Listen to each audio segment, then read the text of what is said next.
Facebook চালাইতেছিলাম, চালানোর সময় এই জিনিসটা চোখে পড়ে। এখানে কি লেখা আছে আপনারা তো দেখতেই পারতেছেন। এই জিনিসটা পড়ে আমার কাছে অনেক খারাপ লাগে যে আসলে সবার ক্ষেত্রেই কি সেম এরকমটা হবে আসলেই। হ্যাঁ, যতবার পড়ি ততবারই এই জিনিসটা মানে কীরকম জানি লাগে নিজের কাছে। কফিল বলল টাকা নেবেন নাকি লাশ নেবেন, কিন্তু পরিবার বলল টাকা দেন, লাশ লাগবে না। আফসোস,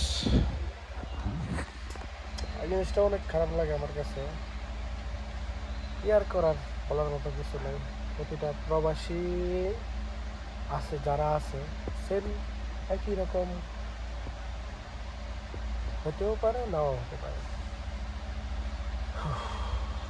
যাক, সব কিছুর লাগে আলহামদুলিল্লাহ। আল্লাহ যা করে ভালোর জন্যই করে।